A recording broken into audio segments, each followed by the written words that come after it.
चलिए, सो Archimedes principal, Archimedes की पूरी कहानी अपने को पता है, ठीक है। Archimedes was the one who introduce the word eureka, ठीक है ना। Eureka is like Punjabi equivalent of चक दे फटे, ठीक है ना। इन मतलब वो ग्रीक भाषा में मुझे लग रहा है यूरेका बोल दिया उसने, तो पंजाबी बंदे बोलते हैं चक दे फटे, वैसे ही था, खुश हो गया वो। तो ये जो सारी कहानी स्टार्ट हुई थी, the king had given a task to Archimedes के जो क्राउन है गोल्ड का बना हुआ है, अगर वो प्योर गोल्ड का है कि बीच में धांधलेपंती हुई है, how will they no.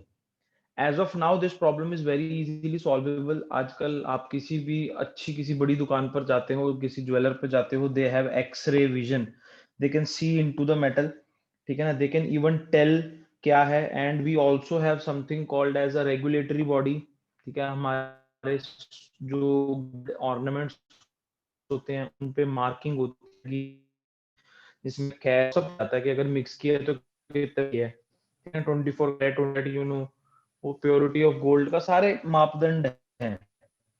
But class में how Archimedes had solve this problem even before this fancy equipments. So this problem was a very big problem कि कैसे पता चले सो नहीं है, सारा पिघलाकर भी देख लें, प्योरिफिकेशन टेक्निक्स भी इतनी ज्यादा नहीं है, तो हाउ टू नो के what we are getting is pure gold. So with that problem he was struggling. And it is said के वो जो किंग का क्राउन था वो 24 घंटे अपने पास ही रखता था, ठीक है ना। वही पहन के सोता था, वही पहन के नहाता था। तो one fine day he was taking a bath, so when he was taking a bath, so वहां पर उसने ऑब्जर्व, नहाते टाइम ऑब्जर्व किया कि जो क्राउन है कोई चीज जब फ्लोट करती है या पानी में डाली जाती है उसका वजन थोड़ा सा कम हो जाता है। अगर आप खुद पानी में कभी उतरे हो, आपको फील हुआ होगा कि थोड़ा हल्का हल्का फील हो रहा है। I hope most of you would have jumped into a swimming pool, और नहीं तो बीच बीच पे तो गई होगे पानी में कभी, Yes, या sir. किसी वाटर पार्क में तो गई होगे। जब भी वाटर पार्क में जाते हो you feel Yes. Lifted up, ठीक है ना। तो Yes. बस वहां से उसको आइडिया आ गया कि जो लिफ्टिंग फोर्स है वो क्या होगी, अगर मैं वो जान लूं उससे मटेरियल का आइडिया लग जाएगा। जैसे उसको ये आइडिया स्ट्राइक किया, ऐसा बोलते हैं कि वो बाथरूम से नंगा ही दौड़ के राजा के पास चला गया, यूरेका यूरेका बोलता हुआ। This is what is the story is about. क्या उसको बहुत सिंपल लॉ, जितना सिंपल होता है उतना मुश्किल होता है समझने में। आर्किमिडीज ने कहा क्या, पहली बात तो फ्लूइड जो है, किसी भी फ्लूइड में अगर आप कोई बॉडी इमर्स करोगे, सारी कहानी इमर्शन की है। इमर्शन मतलब कोई भी बॉडी फ्लूइड में डालोगे, ठीक है। आपने कोई बॉडी डाल दी तो पक्की बात है इस जगह घेरी, बॉडी जगह घेरी। सबसे पहले तो जैसे आप फ्लूइड डालोगे, तो ये जो रेड वाली स्पेस में मार्क कर रहा हूँ, ये पिंक वाली स्पेस में मार्क कर रहा हूँ, इस पिंक वाली स्पेस पे पहले फ्लूइड था, अब उस पे क्या आ गया, सॉलिड आ गया, बॉडी आ गई है, बोलो। तो ये जो जगह है, जो जगह बॉडी ने घेर ली है, वहां पर पहले कभी फ्लूइड हुआ था, यहां पर इस जगह पर फ्लूइड था। Are you getting my point. तो सबसे पहले when you immerse something in a fluid, it displaces the fluid. Displaces the fluid मतलब वहां से फ्लूइड को हटा देता है। क्या ये बात समझ आई। जब भी हम किसी बॉडी को फ्लूइड में डालेंगे, डेफिनेटली Yes, फ्लूइड को वहां से sir. पीछे हटना पड़ेगा, और ये फ्लूइड ही कर सकता है, सॉलिड तो कर नहीं सकता। आप दीवार में अपना हाथ मारोगे तो हाथ वापस आ जाएगा, क्योंकि आपका हाथ दीवार को डिस्प्लेस नहीं कर सकता।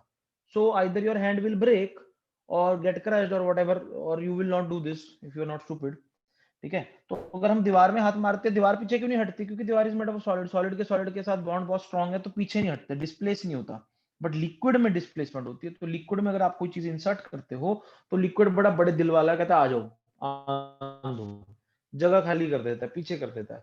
तो ये जो जगह खाली करता है, इस जगह को है डिस्प्लेस्ड फ्लूइड। कौन सा फ्लूइड बोलते हैं, डिस्प्लेस्ड फ्लूइड। तो आप किसी बॉडी को जब किसी लिक्विड में इंसर्ट करेंगे, लिक्विड उसके लिए जगह खाली कर देगा, छोड़ देगा, ताकि वो समा सके। जो जगह खाली करेगा उस जगह को बोलते हैं, उस जगह में जो फ्लूइड था उस फ्लूइड का नाम पड़ जाता है डिस्प्लेस्ड फ्लूइड। बेघर हो गया जो फ्लूइड, उसका नाम पड़ेगा डिस्प्लेस्ड फ्लूइड। क्या ये कॉन्सेप्ट समझ आया। और इससे हम वॉल्यूम ऑफ अतरंगी बॉडीज भी निकाल लेते हैं।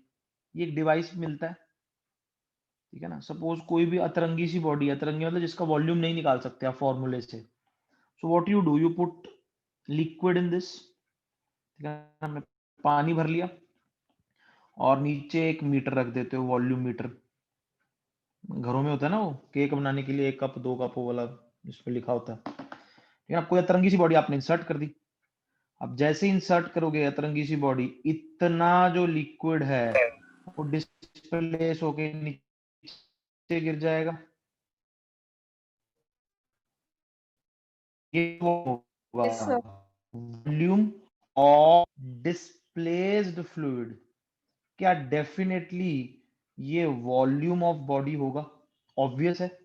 मैं कितनी जगह घेरूंगा जितना मैंने फ्लूइड हटा दिया। फ्लूइड कितना हटा, जितनी जगह मैंने फ्लूइड की जगह ले, ऑब्वियसली इसमें कुछ ज्यादा समझ वाली बात है। क्या भी हम किसी चीज को किसी लिक्विड में डाले, लिक्विड जगह खाली कर देगा भाई जितनी जगह चाहिए। मेरे को कितनी जगह चाहिए? जितनी तेरी वॉल्यूम है भाई। कोई बॉडी कितनी जगह घेरती है उसकी वॉल्यूम बोलते हैं। आई होप समझ आ रहा है। Yes, sir. Yes, sir. Yes. Yes, This is the first part. This is just the first part to understanding principle कि जब भी हम किसी बॉडी को इंसर्ट करते हैं लिक्विड में, it displaces a fluid and that fluid is equal in volume to the volume of the body, first and foremost। अच्छा, तो अब मुझे ये बताएं, लॉजिकल सवाल है, ये जी लिक्विड था, मैंने बॉडी को पार्शियली डाला, तो क्या अब भी लिक्विड मेरी वॉल्यूम के बराबर डिस्प्लेस होगा? जी नहीं, इतना ही लिक्विड डिस्प्लेस होगा ना जितना इंसर्टेड है। तो यहां पर ध्यान से समझेंगे, volume of liquid displaced will be equal to volume of body, अंग्रेजी में बोलेंगे सबमर्ज्ड या डूबा हुआ बॉडी। अब ये हिंदी तो मेरी तुम्हें पता ही है, डूबी हुई बॉडी। बोलो। Yes, yes, sir. sir. Yes, sir. अब थोड़ी इक्वल होगा, इक्वल तब होगा ना जब फुल इमर्जन है। ये कौन सा केस है? फुल इमर्जन है। और ये कौन सा केस है? पार्शियल इमर्जन है। यहां पर किसी को लॉजिक में कोई फ्लॉ बताओ, लॉजिक समझ आ रहा है? Yes, sir. So, अब ये बात तय रही, ये समझना,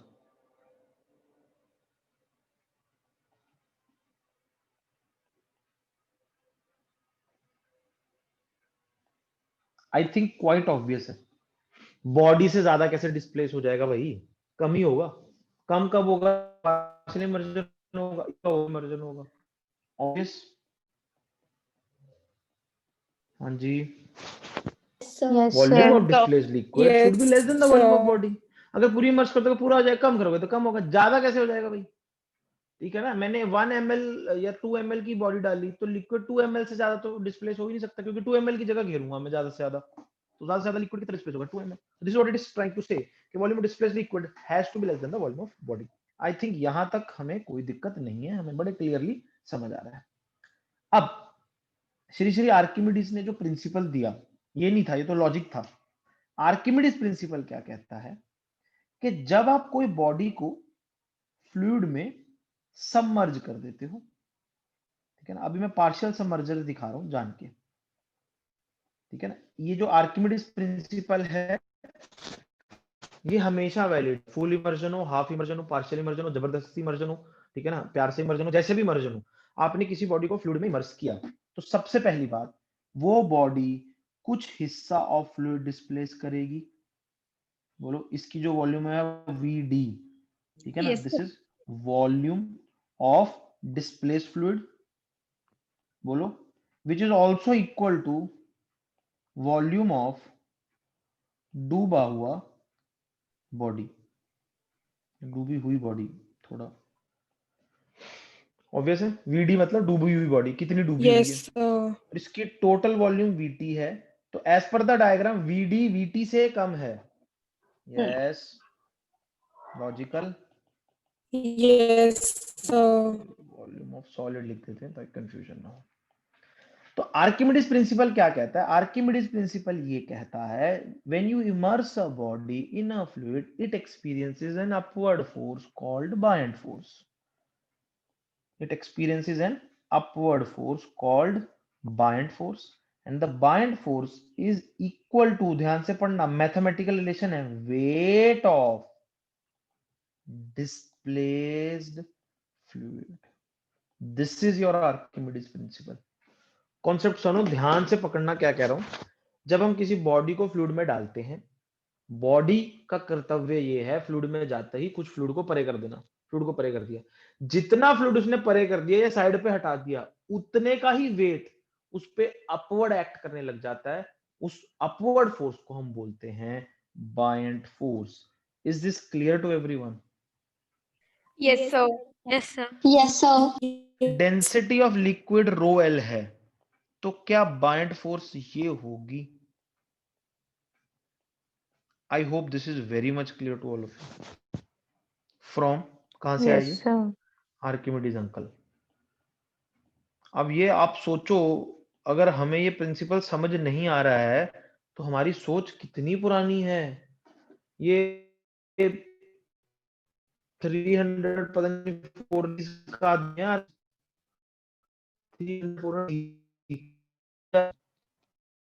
2070 साल पर जा रही था पूरा हाल. Sir, your voice is lagging. Except समझ. Yes, sir. Your voice. Sir, आपकी voice lag हो रही है. Sir, Yes, voice sir. Cut रही है बीच में. Yes, sir. Yes, sir. ठीक है, ठीक ठीक है.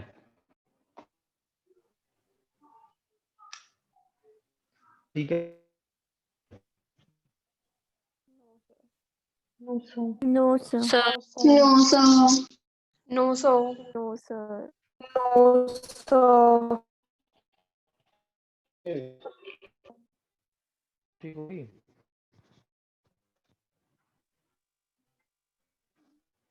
Hello, now is it better? Yes, sir. Yes, sir. Yes, sir. Yes, Yes, sir. sir. तो ये है आर्किमिडीज प्रिंसिपल के, जो बॉडी को इमर्स करोगे उस पे इतनी अपवर्ड फोर्स लगेगी. आर्किमिडीज ने इससे ज्यादा कुछ नहीं कहा था, इतना ही कहा था. ये आर्किमिडीज प्रिंसिपल है. अब हम आर्किमिडीज प्रिंसिपल के एप्लीकेशंस पे जाएंगे. सबसे पहले आर्किमिडीज ने तो प्रिंसिपल दे दिया कि कोई बॉडी को अगर आप इंसर्ट करोगे उस पे अपवर्ड फोर्स लगेगी, कॉल्ड बाइंड फोर्स. अब कहां से आती है बाइंड फोर्स और कब बाइंड फोर्स को यूज करना चाहिए, कब इसके ओरिजिन का चाहिए, उस पे हम थोड़ी सी एक चर्चा कर लेते हैं. So we will understand the origin of buoyant force. ठीक है, आपने कहा एक प्रिंसिपल कहा, ठीक है, आपको ज्यादा नॉलेज नहीं थी, आपने लॉजिक लगा के कोई प्रिंसिपल बना दिया. हमें तो प्रेशर प्रेशर खेलना आता है. मेरी आवाज आ रही है सबको अभी? तो Yes, sir. Yes, sir. Yes, sir. Let us consider this body. ठीक है, अब इसको पकड़ा हुआ है कि जबरदस्ती है, कैसे है, इंसर्ट की हुई है हमने. ठीक है ना. अब ध्यान से देखेंगे, ये जो हाइट है दिस इज स्मॉल h. ठीक है ना, और ये जो एरिया है लेट अस से दिस इज कैपिटल. अब इस प्रेशर फोर्सेस बनाते हैं. Pressure forces on the body. इस बॉडी पे प्रेशर फोर्सेस दिखाते हैं. ध्यान से देखना, मैं वेट नहीं खा रहा, सिर्फ प्रेशर की फोर्सेस दिखा रहा हूं. इस पे डेफिनेटली ऊपर से P नॉट इंटू ए लग रहा होगा.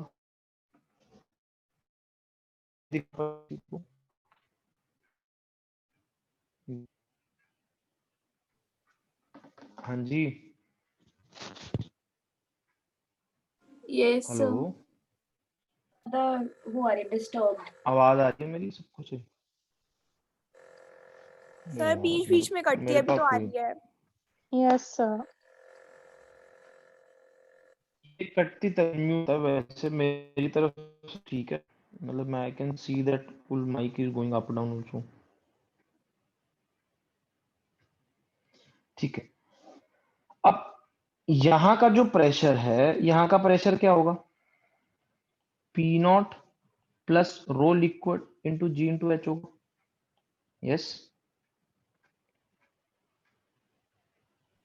Yes, sir. और यहां लगेगी pressure. P naught into GH into A. Yes. What is the net sum of pressure forces? Net sum of pressure forces. अच्छा, एक बात और समझना, प्रेशर की फोर्स तो ऐसे भी होगी, नहीं साइडों से नहीं लग रही होगी। बोलो यार, इधर से भी Yes. तो प्रेशर Yes, धक्का sir. मार रहा होगा, इधर से भी तो Yes, टक्करें पड़ sir. रही होंगी सब Yes, साइडों से, sir. बट इन दोनों का नेट सम तो जीरो हो जाएगा। इन सब का Yes. एफ नेट तो जीरो होगा, हॉरिजॉन्टल फोर्सेस का नेट सम तो जीरो होगा। अब net sum of pressure forces क्या आएगा? ये वाली फोर्स बड़ी है, ये छोटी है, तो क्या Yes, आएगा? sir. P not Rho plus G Rho L H. Ji H into GH into A. P not क्या आ जाएगा? जी एच ए। ध्यान से देखना, ये नहीं आ जाएगा, ध्यान से। अरे ये तो वेट ऑफ डिस्प्ले लिक्विड है, Yes, sir. और ये तो बाइंड फोर्स है। Yes, sir. अच्छा, तो बाइंड फोर्स क्या है? बाइंड फोर्स क्या है? अभी देखो, ऐसा है, लिक्विड में नीचे जाते जाओगे प्रेशर बढ़ता जाएगा। जब आप बॉडी को इंसर्ट करोगे, उसके हर पॉइंट पे अलग अलग प्रेशर की फोर्स लगेगी। नीचे वाली ज्यादा लग रही, ऊपर से कम होगी, नीचे वाली फोर्स ज्यादा होगी ऊपर वाली से, तो नेट फोर्स कैसी लगेगी? अपवर्ड। वो नेट अपवर्ड फोर्स का नाम क्या रखा? Buoyant force. तो Archimedes principle is a very convenient way to find net sum of pressure forces. तो आर्किमिडीज प्रिंसिपल क्या कोई नई चीज है जो हमने पढ़ा है? नहीं नहीं नहीं, वही है। आर्किमिडीज ने सारी प्रेशर फोर्सेस का नेट सम बता दिया आपको। इस पे इतनी फोर्स, इस पे इतनी फोर्स, उस पे इतनी फोर्स, ये अगर तो ये काम करना है फिर आर्किमिडीज को मत बुलाओ। अगर आपको सिंगल काम करना है, फटाफट काम करना है, तो आर्किमिडीज को बुला लो, क्योंकि नेट फ्लूइड है, बाकी चीज आप बना लो। काम समझ आया कैसे आसान हो रहा है everyone? Yes, sir. Yes, sir. तो Yes, आर्किमिडीज sir. प्रिंसिपल ने जो फोर्स बताई है कोई नई फोर्स नहीं है, प्रेशर फोर्स ही है, ठीक है ना। उन्होंने net sum of pressure forces हमें एक साथ बता दिया है। तो हम कौन सी यूज करें? देखो, अगर तो बॉडी पे नेट फोर्सेस बतानी है, फिर तो बेवकूफी होगा ना कि एक प्रेशर फोर्स अलग गिने, दूसरी प्रेशर फोर्स अलग गिने, फिर प्रेशर फोर्सेस का नेट सम आर्किमिडीज से जान लो। स्पेसिफिकली का क्वेश्चन है, फिर आप करो। लॉ समझ आया? When to use Archimedes principle, need to find the net force on a body. Sir, Sir, when you आपकी वांट बहुत to find voice the net force, then go by. Your voice. Cut गई है। यार तभी मैं live class लेने में, मेरे पास कोई जुगाड़ भी नहीं है, ठीक कैसे करूंगा?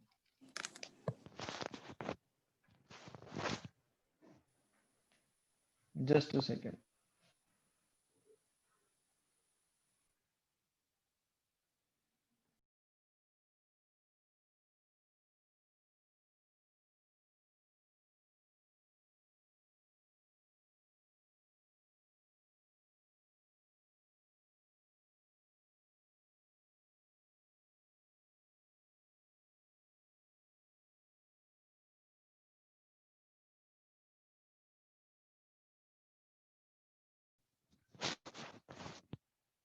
हाँ जी, अब आ रही है आवाज सबको?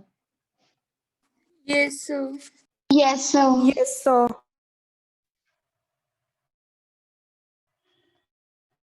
अब वो सही आ रही हो, फिर भी आवाज थोड़ी 19-21 रही तो फिर यार थोड़ा सा रिकॉर्डिंग की मदद ले लेना। रिकॉर्ड तो मैं कर ही रहा हूँ सारी क्लास, ठीक है ना, क्योंकि I have done everything that I can do to make it right, ठीक है। और मैंने आपको मॉड्यूल भेज दिया, मॉड्यूल नंबर 3, जिसमें जो बचे हुए टॉपिक के 11th के वो सारे आपको मिल जाएंगे। सॉफ्ट कॉपी होगी, नहीं होगी तो बता देना मेरे को, फिर हम बात करेंगे। चलिए, so the thing that I was talking about समझ आ गया सबको कि आर्किमिडीज प्रिंसिपल ने सारी फ्लूइड फोर्सेस का सम बता दिया है। अगर हमें इंडिविजुअल फोर्स निकालनी है तो अलग काम कर लेंगे, अगर सम निकालना है तो आर्किमिडीज प्रिंसिपल यूज कर लेंगे। और कई बार हम चलेंगे, मान लो दूसरी नहीं पता तो हमें नेट सम पता होगा, तो एक से दूसरी निकाली जा सकती है। I think that logic is very much clear. कैसे, ये दिखाता हूँ। सपोज ये सवाल आ जाए, अभी मैं यूज ऑफ आर्किमिडीज प्रिंसिपल बता रहा हूँ। सपोज ये कोई स्फेयर है, सेमीस्फेयर, हेमिस्फेयर सॉरी, और इसको बांध के पकड़ा हुआ। So this is a hemisphere of radius let us से r, और हमें बता रखा है कि ये हाइट भी r है, ठीक है ना, और ये लिक्विड में बेचारा पड़ा है, लिक्विड की डेंसिटी है ρ, ठीक। फाइंड, ऊपर प्रेशर है पी नॉट, एटमॉस्फेयर का प्रेशर पी नॉट रखा है, find the net pressure force on the curved surface of hemisphere. I hope the question is clear. बोलो।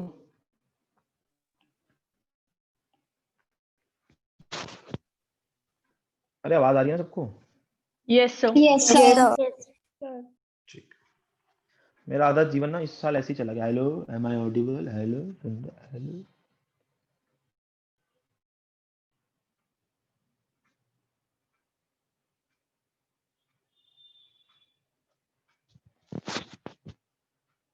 जी बताइए, क्वेश्चन समझो इसको क्या है हिसाब से। तो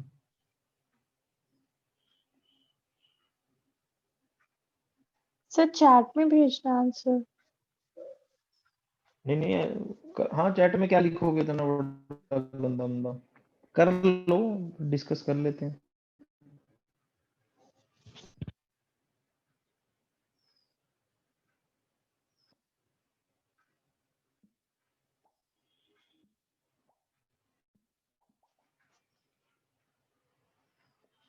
कल जो आपकी क्लास होगी it will be from 2 to 3, 2 to 3। कल 2 से 3 होगी क्लास, ठीक है। Okay sir. Okay. Can I start at 1:30? 1:30 किसी को प्रॉब्लम तो नहीं है?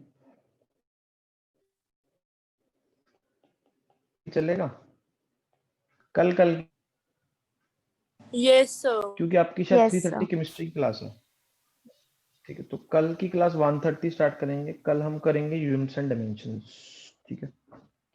चलिए बढ़िया। So find the net pressure but force on the curved surface of the जब हेमिस्फीयर। कल तो ना क्लासेस आनी है तो 3:30 क्लास कैसे हो जाएगी केमिस्ट्री की? आपकी केमिस्ट्री क्लास है ना, Yes, sir. शेड्यूल भेजा हुआ उन्होंने। sir केमिस्ट्री का एक अब लेक्चर आज भी आया है। Yes, sir. तो सर से पूछ लेना, अगर सर की क्लास कल ना हुई तो लेट मी नो, बिकॉज कल मेरी उस टाइम पे क्लास है। I have a class at 3:30। Sir कल है सर की। हाँ तो फिर मैं कल 1:30 to 3:30 अप्रोक्सीमेटली, ठीक है। यूनिट्स एंड डायमेंशंस रिकॉर्डिंग कर दूंगा, जिसने नहीं अटेंड कर सकता उसको देख लेगा। तो डेफिनेटली यहां से प्रेशर फोर्स लग रही होगी, और ऊपर से भी एक force on the curved surface, force on the flat surface. Yes. अब ऑब्वियस बात है, अगर आप ध्यान से समझो, यहाँ का प्रेशर कुछ और का प्रेशर कुछ और, हर पॉइंट पे प्रेशर अलग अलग है। क्या ये बात समझ पा रहे हो? क्योंकि हर पॉइंट की हाइट अलग अलग, यहाँ का यहाँ का यहाँ का यहाँ का, तो हर पॉइंट पे जो फोर्सेस हैं वो अजीब अजीब सी होंगी, कोई बड़ी होगी। मेरी बात समझ पा रहे हो?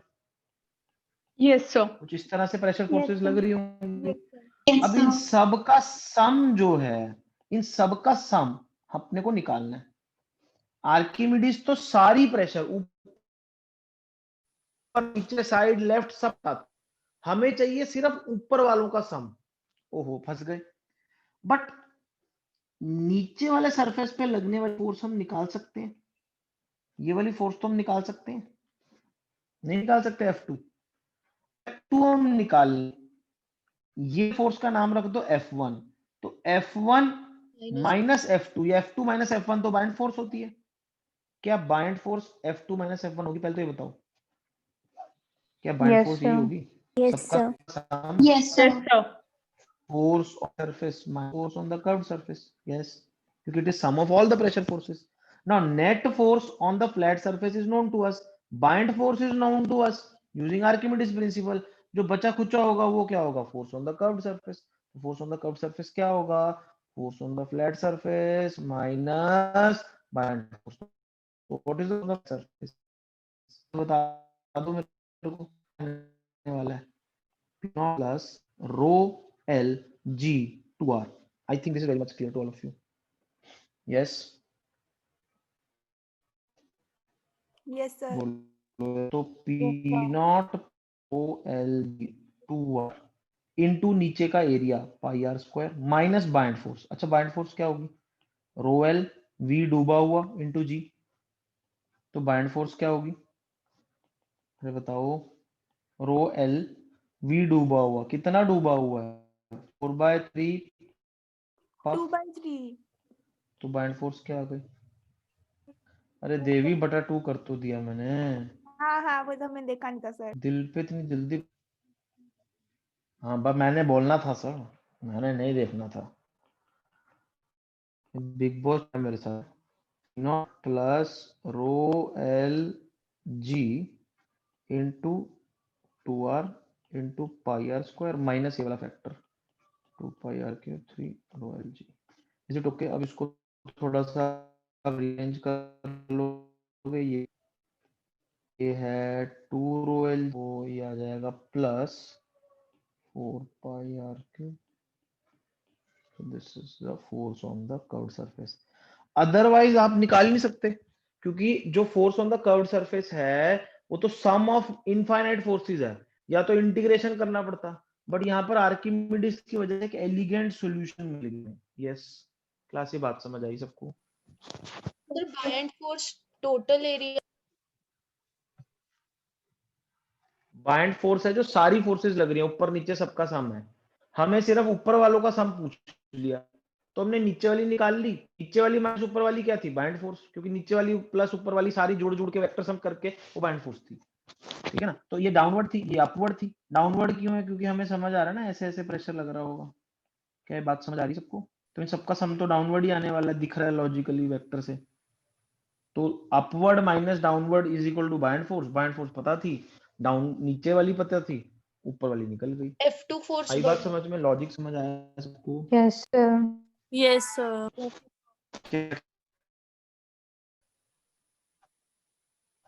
ऑब्वियसली बड़ा होगा, अपवर्ड आनी चाहिए। तो ये बड़ा होगा, वो छोटा होगा। वो तो बाइंड फोर्स तो नेट अपवर्ड आनी चाहिए, वो तो बोल ही यस दिया ना आर्किमिडीज ने। Yes sir. I hope the logic is clear to everyone, the concept is clear. Easy है, सिंपल समझने आते हैं और कुछ नहीं है। सेम क्वेश्चन को ऐसे भी किया जा सकता है। अगर मान लो ये ऐसे लगा होता तो भी ये सवाल बन सकता था। ये वाला सवाल दे दें हम आपको, ये भी कर सकते हो आप। ये लिक्विड भर दिया जी, और ये हाइट r दे रखी है, और ये हेमिस्फेयर, लिक्विड की डेंसिटी दे रखी है rho L. So again find the force on curved surface. Find the force, ऐसा क्वेश्चन भी लिखा सकता है, of fluid on the curved surface. अरे फ्लूइड तो प्रेशर फोर्स लगाता है, ये तो हमें पता है। हाँ बुजुर्गों, Yes, sir. Yes, sir. Yes, ये वाला sir. फटाफट quickly do this question also, quickly do this question also, फटाफट ये भी कर दो। तो बेसिक सा एफबीडी बना लो। एक ऊपर से डाउनवर्ड फोर्स लग रही होगी F1, और इन सब का जो सम होगा वो नेट आएगा अपवर्ड। समझ गए ना? तभी तो नेट अपवर्ड आएगा। तो F2 माइनस F1 क्या होगा? Bind force. तो इस बार F2 निकालना है। F1 प्लस बाइंड फोर्स होगा। F1 क्या होगा?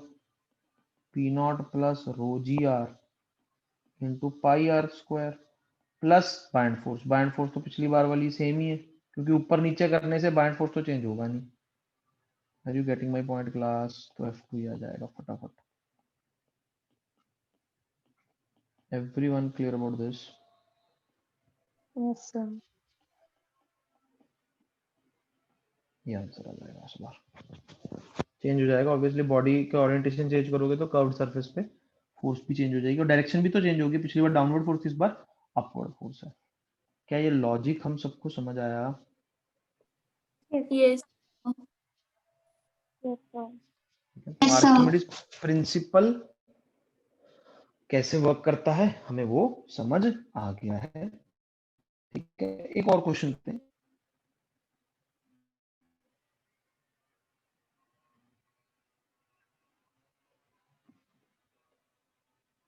कोन का वॉल्यूम निकालना आता है आपको?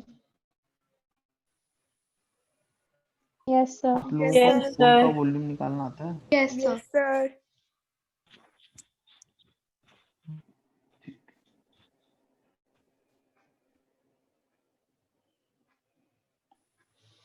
ये रेडियस r है और ये हाइट h है। ऊपर से एटमॉस्फेयर का प्रेशर है P0 और ये हमने लिक्विड में इंसर्ट कर दिया, ठीक है ना। लिक्विड की डेंसिटी है रो एल, ठीक। Find the force acting, find the force of fluid on the curved, इसको कर्व्ड सरफेस ही बोलेंगे ना, ऑफ द कोन। ये वाला जो सरफेस होता है कर्व्ड ही होता है ना। अरे बोलो, Yes, समझ गया ना? sir. Yes, sir. Yes, sir. Yes, Yes, sir. sir. करो फटाफट। जस्ट सरफेस जो कोन का है वो वाटर सरफेस से कोइंसाइड कर रहा है। I think the diagram is very much clear in that sense.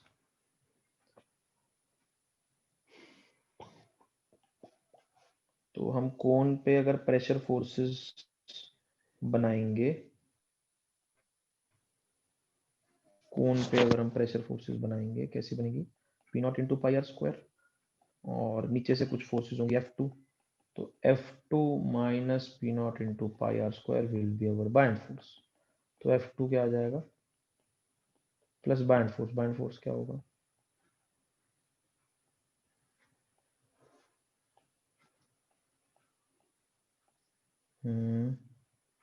Can you see this, everyone?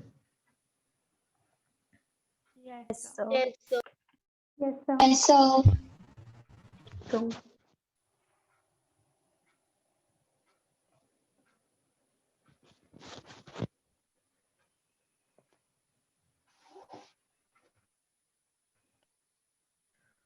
हाँ जी, क्लियर है। Yes, sir. Yes, sir. Yes. Yes, sir. ठीक है, चल बहुत बढ़िया हो गया। ये तो हमें समझ आ गया सारा कुछ, कौन सारा। तो आपको आर्किमिडीज प्रिंसिपल की फील आनी स्टार्ट हो गई होगी आई थिंक, है ना। सपोजली आपको समझ आ गया होगा। अब हम बात करते हैं फ्लोटिंग बॉडीज की। कौन सी बॉडीज की? जो तैर रही हैं। अगर कोई बॉडी तैर रही है, ठीक है ना। अब लॉजिक देखो, अगर कोई लिक्विड है, लिक्विड में अगर कोई बॉडी है, अब आपको पता है लिक्विड्स में ज्यादा दम तो होता नहीं। लिक्विड्स पे अगर आप जोर लगाओगे तो साइड पे हट जाएंगे। तो अब आपको पता है ग्रेविटी इस बॉडी को नीचे खींच रही है mg से। तो कोई बॉडी तैरेगी कब? जब लिक्विड इस फोर्स को काउंटर कर सके। लिक्विड क्या करता है? लिक्विड के मॉलिक्यूल्स टक्करें मारते हैं, ठा ठा ठा ठा कोलिजन करते हैं। कोलिजन से क्या पैदा होता है? Pressure force. अगर वो प्रेशर फोर्स अपवर्ड लगकर वेट को बैलेंस आउट कर दे तो बॉडी फ्लोट कर सकती है। लॉजिक समझ आया? आइडियली तो लिक्विड के पास खुद का कोई दम नहीं होता, ठीक है ना। लिक्विड में अगर आप कोई चीज इंसर्ट करोगे वो लिक्विड पे चढ़ जाएगा, जाओ जान दो जान दो जान दो। But yes, you experience a pressure force. क्यों? क्योंकि लिक्विड के मॉलिक्यूल फ्री टू मूव है, वो धाड़ धाड़ के टक्करें मार रहे हैं। उन टक्करों की वजह से अगर नेट फोर्स आपके वेट के बराबर बन जाए तो हो सकता है यार आप बैलेंस ही आउट कर जाओ। और हमें तो पता है इतनी बड़ी बड़ी कश्तियां जहाज चल के आते हैं, ठीक है ना। शिपिंग पूरी, आप देखो वर्ल्ड में जो मेजर ट्रांसपोर्ट ऑफ सामान होता है इसी फ्लोटिंग की वजह से ही होता है। जितने भी पैकेजेस आते हैं एयरलाइंस थोड़ी लाती हैं, मेजर जो पैकेजेस आते हैं वो शिपिंग रूट से ही आते हैं। तभी चाइना ने चाइना सी पे इतना बड़ा लफड़ा कर रखा है, क्योंकि सारा उसका जो माल है वहां से निकलता है। और अगर चाइना सी पे किसी और का कब्जा हो गया तो बेचारा चाइना से जो मैन्युफैक्चरिंग हो रही है वो सामान ही निकल पाएगा। So it becomes a political issue also. And ultimately we also know why was Britishers that controlling the entire world। इतना छोटा सा कंट्री है वो, डोगी जैसा, उसने पूरे दुनिया को कैसे कंट्रोल कर लिया? Because they were the first one two have a superior navy. उनकी नेवी इतनी सुपीरियर थी वो पूरे वर्ल्ड पे फ्लोट करके पहुंच गए। देखो साइंस का बेसिक प्रिंसिपल यूज करके पूरी दुनिया पे राज कर लिया छोटे से देश में। ये तो पढ़ा ही होगा ना अपने, why was England able to control the world? Because of its superior navy, Yes, ships, sir. Yes, sir. Only Yes, because of sir. Ships. Yes, sir. ठीक है ना। देख लो साइंस पढ़ने के फायदा देख लो आप। आपने अपना किंगडम बनाना है, साइंस अच्छी तरह आनी चाहिए। देखो भले ही आपको ये पता ना चले कि साइंस की वजह से हो रहा है। अब कोई भी अगर बॉडी फ्लोट कर रही है, तैर रही है, तो तैरने की दो प्रतिक्रियाएं हो सकती हैं। एक तो मैं पार्शियली तैर रहा हूं, ठीक है ना, मतलब थोड़ा सा मेरा मुंडी बाहर है, ठीक है ना, दिस इज योर, इसको बोलेंगे हम फ्लोट विद इमर्जन। और दूसरा होगा कि जस्ट सरफेस पे है। Are you getting my point? ठीक है ना, ये भी फ्लोट कर रहा है, this is floating with full immersion. अगर कभी नहाए हो, सॉरी रोज ही नहाते हो, तो आपने देखा होगा जो मग्गा होता है, अगर उसको पूरा पानी से भर दो, पूरा पानी दो मग ना, तो उसको वो पूरा फ्लोट करता है, आपने देखा होगा पूरा डूबा रहता है, बाहर नहीं आता वो बिल्कुल भी, ठीक है ना। और अगर फ्लोट नहीं कर रहे तो फिर सिंक हो जाओगे, सिंक मतलब नीचे जाके बचोगे, this is your sink. This is also floating, अगर सरफेस के ऊपर पास रह रहे हो तो फ्लोट ही कर रहे हो, भले ही पूरा डूबे हुए हो, ठीक है ना। अब आप कहोगे अंग्रेजी में तो सर ये डूब गया तो फ्लोट कैसे कर रहा है, तो ये डूबा हुआ फ्लोट कर रहा है, ठीक है ना। ये फ्लोट तो कर रहा है बट पार्शल डूबा हुआ है, और ये पूरे डूब गए थल्ले तब चला तो गया। सर सारे ही क्या बात फ्लोट हो समझ गए गए। यार? नहीं ये फ्लोट नहीं हुआ, ये सिंक हो गया जो फ्लोर पे चला गया, ये तो समझा रहा हूं मैं। और एक बात बड़ी समझने वाली है, if you want to float, you have to get immerse, मतलब तैरने के लिए डूबना पड़ता है, ये तो कहावत भी है हिंदी में, तैरने के लिए तो डूबना ही पड़ता है ना, क्योंकि अगर आप तैरना चाहते हो, मतलब आप बाइंड फोर्स चाहते हो, बाइंड फोर्स तभी आएगी जब आप लिक्विड डिस्प्लेस करोगे, लिक्विड डिस्प्लेस आप तभी करोगे जब आप लिक्विड में थोड़ा सा इमर्स होगे। तो अगर आपको तैरना है तो थोड़ा सा तो पानी में जाना ही पड़ेगा। क्या ये बात समझ गए? तभी आप लिक्विड को डिस्प्लेस करोगे, जितना लिक्विड डिस्प्लेस करोगे उतनी बाइंड फोर्स पैदा होगी, और फिर आप फ्लोट कर सकते हो।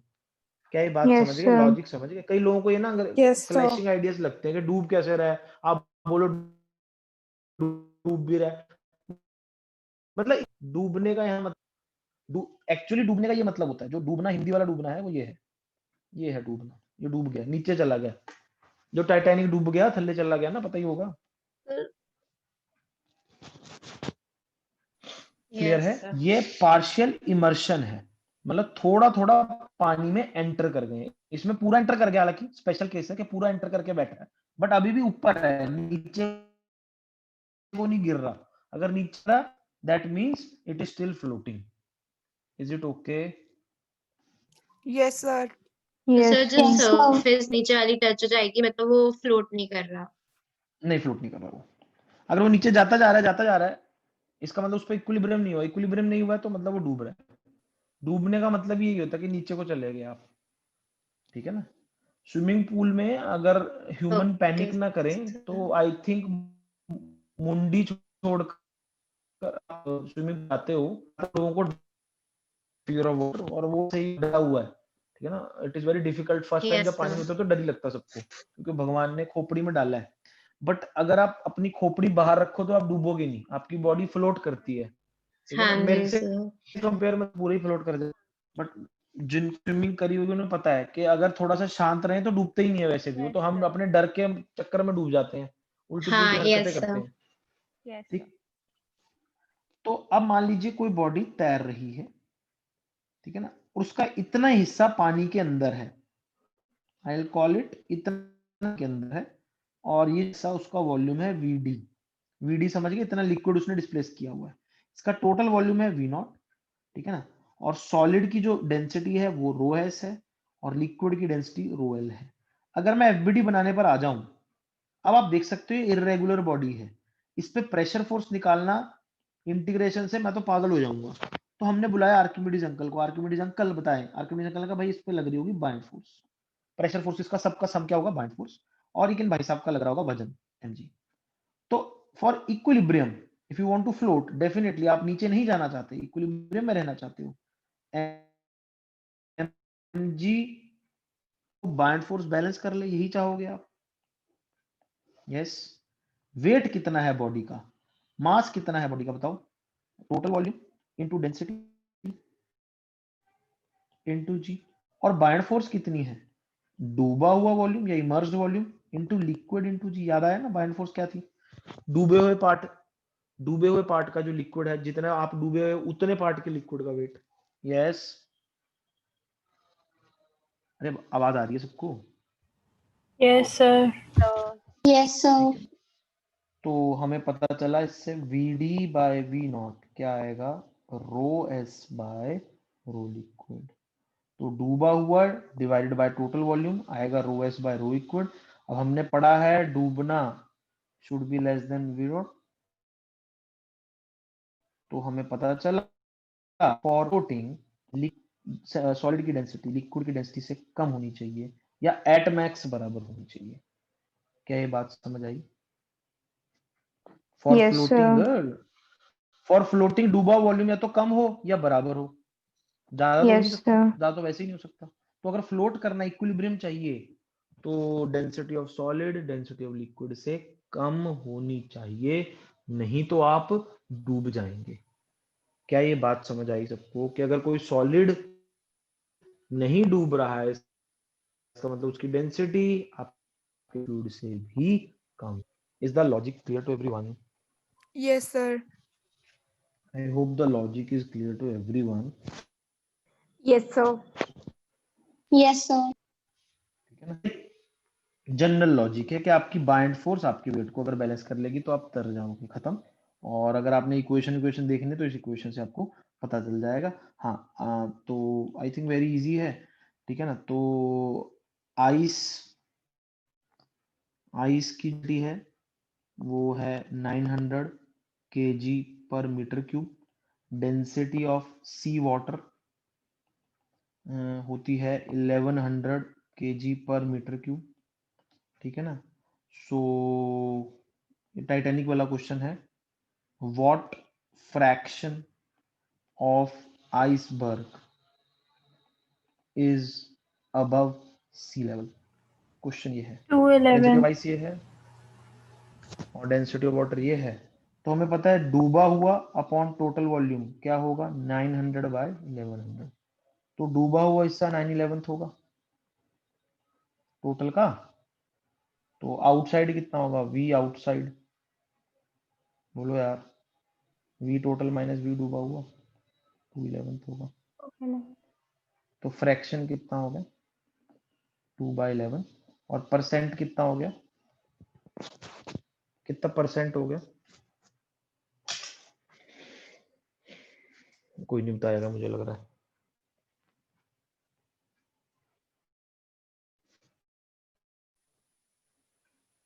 तो परसेंट दसोगे कि नहीं?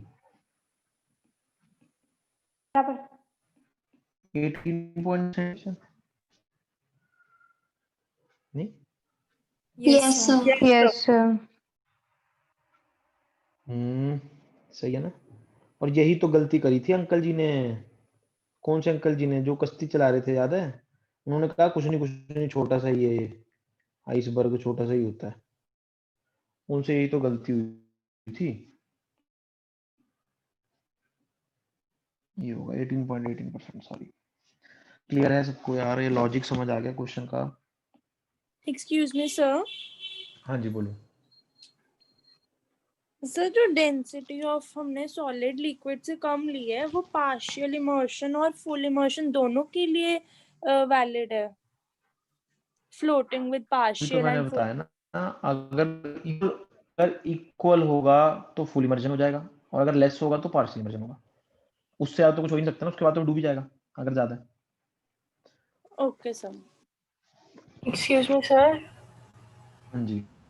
सर ऐसा नहीं हो सकता कि लिक्विड के बीच में कहीं जाके इक्विलिब्रियम हो जाए, मतलब वो ना ऊपर वाली सरफेस को टच कर रहा हो ना नीचे वाली।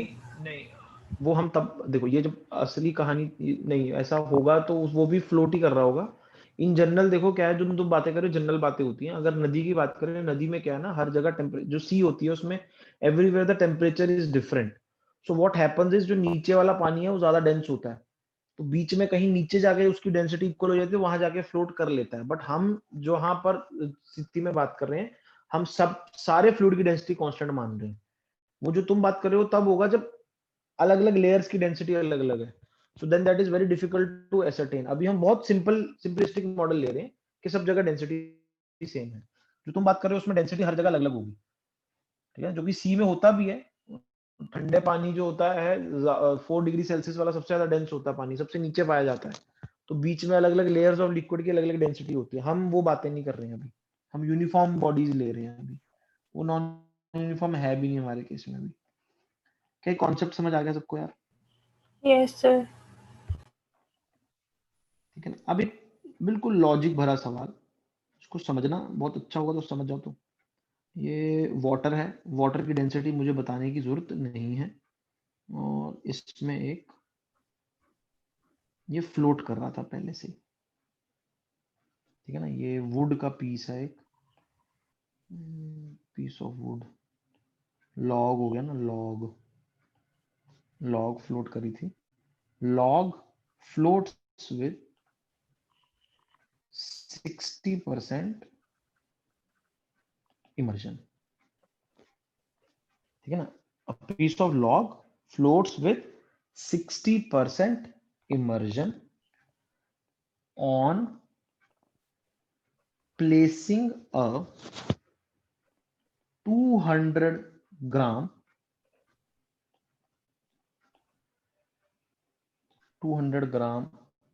weight on the log. The log immerses by 20 centimeter cube. ठीक, क्वेश्चन समझ गए?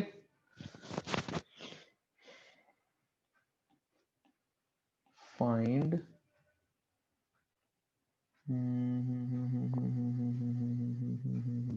एक सेकेंड,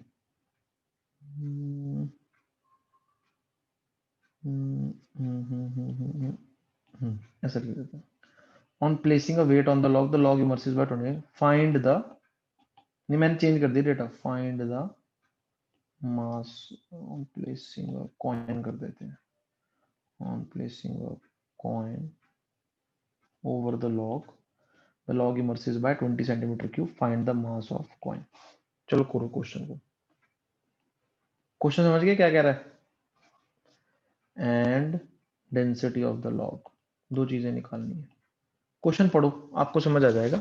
एक लकड़ी का पीस तैर रहा था, 60% डूबा हुआ था, फिर हमने उसके ऊपर सिक्का रखा, ऑब्वियसली आपने वेट बढ़ाया तो और डूबना पड़ेगा ना, ज्यादा वेट अगर सपोर्ट करना तो ज्यादा डूबना पड़ेगा, कम वेट सपोर्ट करना तो कम डूबना पड़ेगा। इसमें किसी को कोई दिक्कत है तो मुझे बताओ, क्या इस फैक्ट में किसी को कोई दिक्कत है? No, sir. No, sir. तो find the mass of the coin and density of the log. I think density of the log तो पहले ही निकल गई। डेंसिटी ऑफ वाटर आपको पता है क्या होती है? डेंसिटी ऑफ वाटर होती है 1 ग्राम पर सेंटीमीटर क्यूब या 1000 kg पर मीटर क्यूब। ये सीजीएस यूनिट है और एसआई यूनिट है, याद करना आसान है, 1 वाला ना। अरे पता है ना ये बुजुर्गों। Yes, sir. Sir Yes, sir. अब डूबा हुआ वॉल्यूम अपॉन टोटल वॉल्यूम हमें दे रखा है 0.6, this will be density of solid upon density of liquid, density of solid आ जाएगा 0.6 इनटू डेंसिटी ऑफ वाटर। तो डेंसिटी ऑफ लॉग लकड़ी क्या आ गया? 600 kg पर metre cube. I think this is very clear. अब बड़े ध्यान से समझेंगे, हमने कॉइन रखा, क्या weight of coin will be equal to extra buoyant force? क्या बात समझ आ रही है? हमने कॉइन रखा, वो डूब गया, एक्स्ट्रा कितना डूबा? जितना उसको कॉइन को सपोर्ट करने के लिए डूबना पड़ेगा। बोलो। Yes sir. तो वेट ऑफ कॉइन क्या होगा? मास इंटू जी। एक्स्ट्रा बाइंड फोर्स कितनी आई? 20 सेंटीमीटर क्यूब वाटर का वजन, अगर आप ध्यान से छुपाओ इसको, इंटू जी। ये ग्राम्स में ही चल रहा है सारा कुछ। तो मास कितना आ गया? 20 ग्राम आ गया। सोच के समझो क्या हुआ। हमने कॉइन रखा, थोड़ा सी लकड़ी और डूब गई। क्यों डूब गई? क्योंकि कॉइन के वेट को सपोर्ट करना था। तो कॉइन के वेट को किसने सपोर्ट किया? एक्स्ट्रा जो मैंने वाटर डिस्प्लेस किया। कितना वाटर डिस्प्लेस किया होगा? मैं एक्स्ट्रा डूब गया कितना? 20। Is this clear? Yes, sir. Yes, sir. Question समझ आ गया ना? अब मैं थोड़ा टेढ़ा क्वेश्चन दूं। A cube is floating in water, ठीक। with a 200 gram coin on the top. When the coin is removed, the cube comes out of water by 2 centimeter. Find the size of edge of cube. मतलब find the edge of cube. कितना बड़ा edge है? Question ये रहा आपके सामने. A cube is with the 200 gram coin on the top. When the coin is removed, the cube comes out. Obviously, it has to come out by 2 centimeters. So if you want a visual representation, I'll show. ये cube है, इसके ऊपर सिक्का पड़ा था, ऐसा था. अब जैसे ही सिक्का हटा दिया गया तो ऑब्वियसली वो बाहर आ गया. बाहर तो आएगा जी. तो पहले अगर ये x डूबा हुआ था, अब ये x माइनस 2 डूबा हुआ. यही मतलब है ना इसका. अरे मतलब समझ गए? ये मतलब में जो सारा कुछ छुपा हुआ है, ठीक है ना. पहले मान लो ये डॉटेड लाइन बनी हुई थी, यहां तक डूबा हुआ था. अब वो डॉटेड लाइन ऊपर चली गई, ये 2 सेंटीमीटर है. आई होप सब लोग समझ पा रहे हैं जो मैंने बनाया है. Yes, sir. Yes, sir. Yes, sir. कल की जो क्लास है वो 1:30 पे ही होगी. केपीवाई वाले स्टूडेंट से मेरी रिक्वेस्ट है, प्लीज आप केपीवाई वाली क्लास अटेंड कर लेना. इसकी रिकॉर्डिंग मैं करके रखूंगा यूनिट्स एंड डायमेंशंस की. आप जब फ्री टाइम होगा तब देख लेना. इवनिंग में पॉसिबल नहीं है क्लास लेना, मॉर्निंग में आपके लिए पॉसिबल नहीं है, और आपकी दोपहर को क्लास है, उस टाइम पे मेरी भी क्लास है, तो क्लैश हो रहा है. ठीक है ना. सो सॉरी फॉर दैट, तो एडजस्ट कर लेना. और यूनिट्स एंड डायमेंशंस मैं डिले करना नहीं चाहता, पर बहुत डिले हो गया. तो केपीवाई वाले बच्चे I hope they are clear. ठीक है. Yes, sir. Yes, sir. Yes, sir.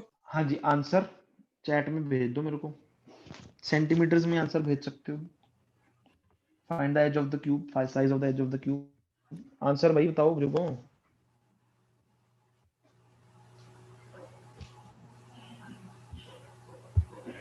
भाई वाह भाई, बहुत बढ़िया. मजा आ गया यार मेरे को देखकर. सही है, very good. Harnoor very good यार, very good, well done. Mansi, Manasvi very good यार.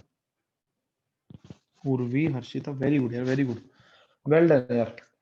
क्लैपिंग करें अपने आप के लिए, ठीक है ना. और मेरी तरफ से चीजी खा लेना. चलिए, वेल डन यार.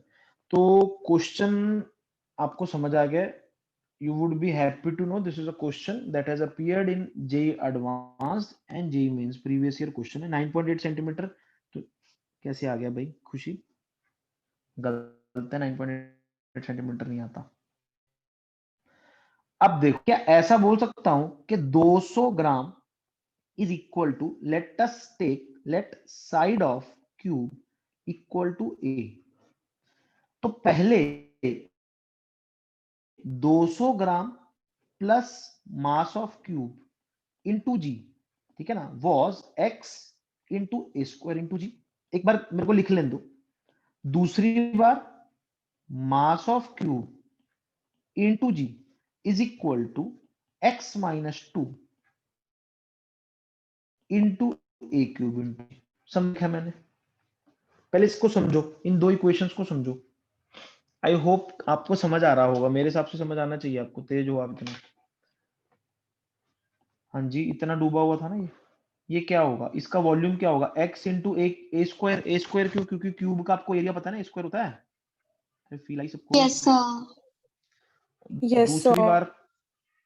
दूसरी बार कितना डूबा हुआ था? x minus 2 into a square into जी. हाँ, और मास ऑफ क्यूब था सिर्फ. यही हो रहा है. इन दो इक्वेशंस को माइनस कर दो. This is equation 1, this is equation 2. तो if you do 1 minus 2, what you get? 200 gram into g is equal to, अच्छा इंटू रो वाटर भी करना था, वो मैं करना भूल गया, आप समझ गए. Is equal to 2 into a square into rho water into g. तो जी कैंसिल हो गया. Let us keep everything in CGS unit only. 200 gram, ये 2 सेंटीमीटर है. ए स्क्वायर, डेंसिटी वाटर क्या होता है 1 ग्राम पर सेंटीमीटर क्यूब. ऐसे ही चलने देते हैं. तो ए स्क्वायर कितना आ गया 100 सेंटीमीटर स्क्वायर. तो ए कितना आ गया 10 सेंटीमीटर. जी तो कट ही गया ना, तो 9.8 लेने से कोई फर्क नहीं पड़ेगा. जी ने ज्यादा स्मार्टनेस कर दी. 10 इधर 10 ले लिया, इधर 9.8 ले लिया. वाह शाबाश.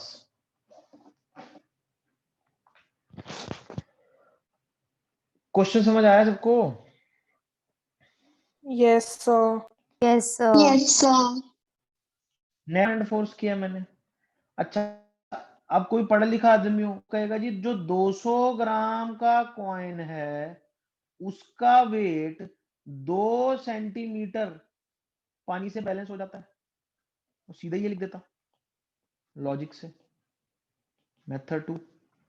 भाई 200 gram wait 2 centimetre of cube डूबने से बैलेंस हो जाता है, क्योंकि उसको हटाया तो 2 सेंटीमीटर बाहर आ गया ना. तो कॉइन का वेट बैलेंस करने के लिए क्यूब को कितना डूबना पड़ता है? मात्र 2 सेंटीमीटर. तो 200 ग्राम वेट को बैलेंस करने के लिए जो बाइंड फोर्स चाहिए वो 2 सेंटीमीटर डूब के मिल जाती है. तो 200 gram weight is equal to इतनी बाइंड फोर्स 2 सेंटीमीटर डुबाकर. Yes. Yes, sir. Yes, I think इतना sir. मुश्किल सवाल है नहीं. ये इतना मुश्किल है नहीं, आपको समझ आ ही गया होगा. यस क्लियर है. Most of you have figured it out. जिनको नहीं समझ आया अब क्लियर हो गया, या जिनसे नहीं हुआ था I think everyone is clear about this. अरे क्लियर है. Yes, sir. Yes, sir. चलिए अब हम चलते हैं नेक्स्ट सवाल पे, लॉजिकल सवाल पर. एक ग्लास था, पानी से पूरा भरा हुआ था, उसके ऊपर एक आइस का पीस था.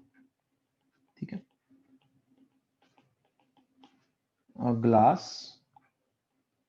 full of water had a piece of ice in it. If the ice melts, ठीक है ना, what happens to level of water? मतलब क्या लेवल गिरता है, क्या पानी ओवरफ्लो कर जाता है, या कुछ भी नहीं होता है? ये आपने बताना है. क्वेश्चन समझ गए सब लोग? हाँ जी. अब आप ज्यादा मेरी लिखाई पे फोकस मत करना, क्योंकि आपको मिल जाएगा ये क्वेश्चन सारे. कॉपी तो शेयर्ड ही है ना आपके पास. नोट्स वाली नर्चर नाम का एक लिंक शेयर्ड है गूगल ड्राइव पे. आई होप आपने वो सेव करके रख लिए होंगे सारे. Yes, sir. Yes, sir. आपने निकालना है. जो आंसर बता रहे हो ठीक है, पढ़ रखा है तो नहीं. रिमेन सेम तो ठीक है, मेरे को बताओ कैसे आया रिमेन सेम. तो हम पूछते हैं, किससे पूछें? जिन्होंने आंसर दिया उन्हीं से पूछना पड़ेगा ना. तो हाँ जी, वंशिका जी आप बताओ कैसे सेम रहेगा, क्यों सेम रहेगा?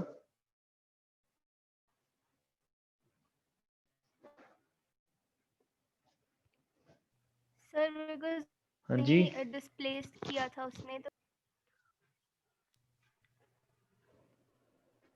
तो मतलब जब वो मेल्ट होगा तो सेम आइस मेल्ट्स. जब आइस मेल्ट होती है तो फैलती है, मैंने तो ये पढ़ा हुआ है. तो आइस जब मेल्ट होके फैलेगी तो लेवल बढ़ना नहीं चाहिए. लॉजिक मैं ऐसा लगा रहा हूँ. What is the wrong in this logic? The volume same रहेगी. वॉल्यूम डिस्प्लेस्ड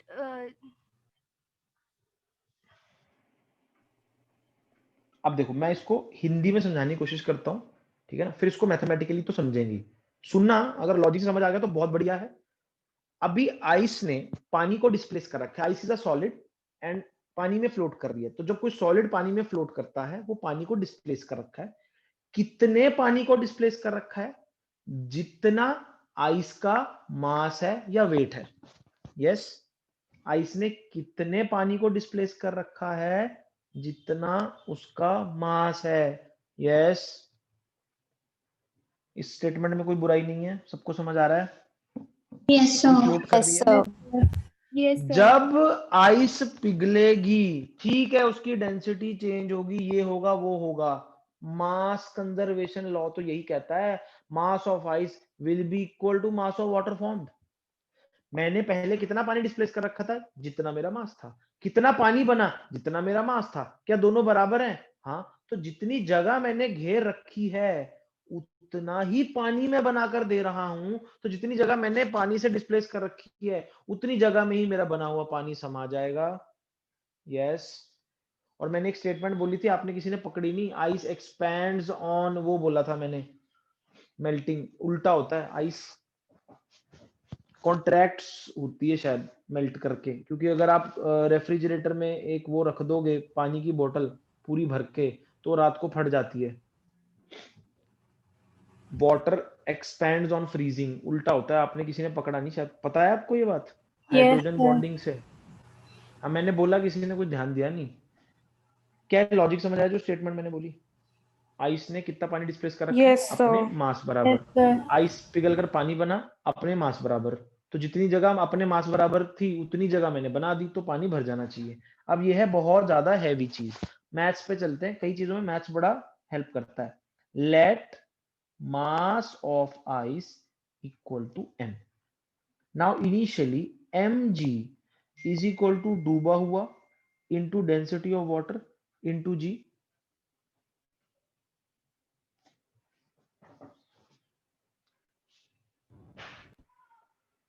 बोलो. तो डूबा हुआ वॉल्यूम कितना आया? Mass upon density of water. आया कि नहीं आया? बोलो यार. When ice melts, amount of water formed कितना आएगा? m के बराबर. नाउ वॉल्यूम रिक्वायर्ड कितनी है इसको? वॉल्यूम रिक्वायर्ड बाय वाटर कितनी होगी? m upon density of water. क्या ये दोनों वॉल्यूम इक्वल है? क्या ये दोनों वॉल्यूम इक्वल हैं? इतनी जगह मैंने घेर रखी थी, इतनी ही जगह मुझे बाद में चाहिए थी, तो दोनों इक्वल है. यस. तो no level change. No level change. Yes, sir. Yes, sir. अरे मैथमेटिकली समझ आया बुजुर्गों? लॉजिक से Yes, समझ आ गया तो sir. बहुत बढ़िया है. लॉजिक ऐसा होना चाहिए, किसी को समझाओ तो समझ जाए. ये मत कहो कि हाँ मेरे को समझ आ गया, मैं समझा नहीं पा रहा. अगर कोई चीज आपको समझ आ गई, समझा नहीं पा रहे हो, मतलब आपको समझ सही से नहीं आई है. ट्रू टेस्ट ऑफ लर्निंग यही होता है, व्हेन यू कैन टीच. समझ गए ना? अब ये नहीं है कि सब लोग कहोगे हमें भी टीचर बनना है. ना ना ना भाई, मैं कहाँ जाऊंगा. कॉन्सेप्ट समझ गए? मुझे बताओ यार ये वाला. Yes, sir.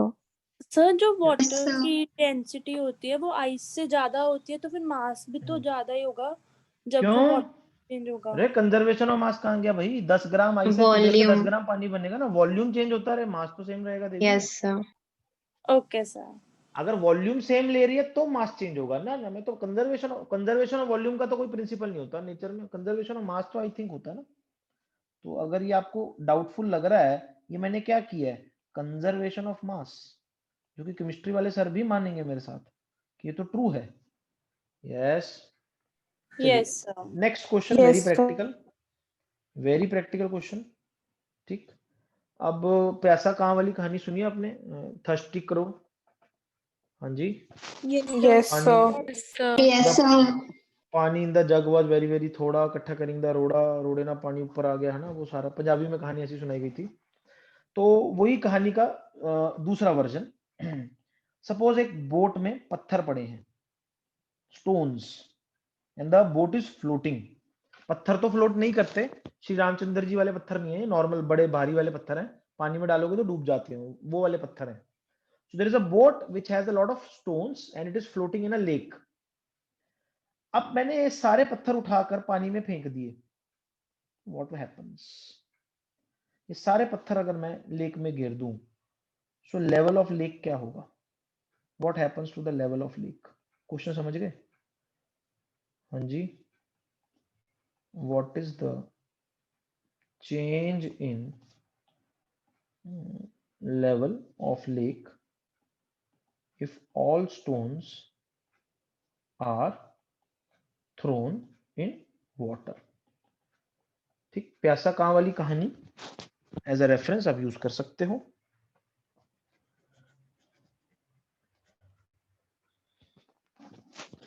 ये जवाब नहीं देना सर, ले कि 100 भी क्या पता चलेगा, ये फालतू के जवाब नहीं देने मेरे को।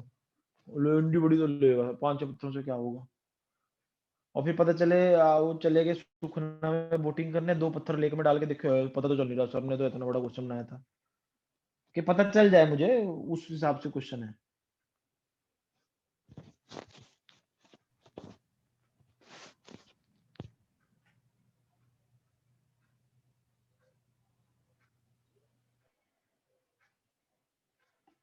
हाँ जी, क्या कह रहा है लॉजिक?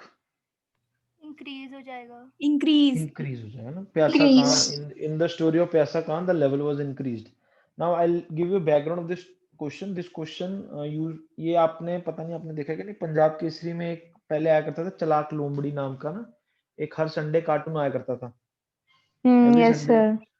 तो उसमें एक क्वेश्चन आया था and I had encountered this question when I was in 10th। So there I had seen this question and 10th में मैंने सही आंसर दे दिया था, और अब आप आ गए 11th में और आप मुझे दे रहे हैं गलत, सिवाय एक बंदे के। हरनूर ने आंसर सही दे दिया, falls. The level will fall. Logic क्या है समझना, मैं पहले बोलकर समझाऊंगा फिर मैथ से समझाऊंगा। पत्थर पहले तैर रहे हैं, ठीक है ना। मान लीजिए पत्थर का वेट है 10 kg, ठीक, और वॉल्यूम है लेटस से, आपको क्या समझाऊं, चलिए ऐसा कर लेते हैं, वॉल्यूम ऑफ स्टोन्स ले लेते हैं 1 मीटर क्यूब, और डेंसिटी ऑफ स्टोन्स ले लेते हैं पानी से ज्यादा, ठीक है ना, मैंने बोला ना पानी में तैरेंगे नहीं, 5000 kg पर मीटर क्यूब, ठीक है ना। तो पत्थर काफी भारी है, कोई बात नहीं। तो weight of mass of stones क्या हो गया, सब लोगों को दिख रहा है कितना हो गया, 5000 किलो के पत्थर है। समझने के लिए कर रहे हैं अभी, मैथमेटिकली समझना इस बात को। वॉल्यूम था इतना, डेंसिटी ऑफ स्टोन्स था 5000।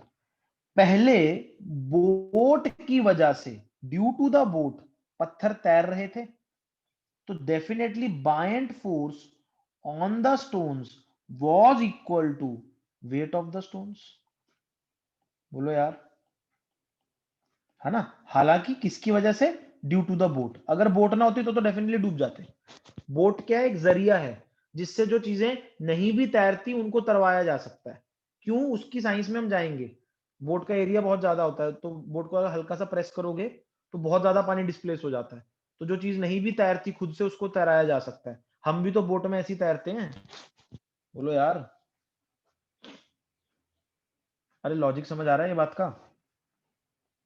तो बायंट Yes, sir. फोर्स, पत्थरों पे बायंट फोर्स जो लग रही होगी, क्या लग रही होगी, वॉल्यूम डिस्प्लेस उन्होंने किया होगा बोट के माध्यम से, into density of water into g is equal to mass. G cut गया, तो डिस्प्लेस वॉल्यूम कितना आ रहा है, 5 मीटर क्यूब। हो, उनका वॉल्यूम 1 है, बट पानी उन्होंने 5 गुना ज्यादा डिस्प्लेस कर रखा है, ऑब्वियसली ना, क्योंकि उनकी डेंसिटी 5 गुना है, तो उनको बैलेंस करने के लिए 5 गुना ज्यादा एफर्ट करना पड़ेगा पानी को। क्या लॉजिक समझ आ रहा है, तारे जोड़ पा रहे हो mathematically? Yes, yes sir. Sir. जब आपने पत्थर लेक में फेंक दिए वो तो डूब गए, अब डिस्प्लेस्ड 1 मीटर क्यूब ही होगा, ऑब्वियस है। अपने वॉल्यूम के बराबर पूरा इमर्स कर दो तो अपने वॉल्यूम के बराबर। बोलो यार, पहले डिस्प्लेस कितना था, 5, तो ये थे floating stones. When the stones were floating they had displaced water by 5, now they have displaced by 1। displaced water कम हुआ है क्या ज्यादा हुआ है,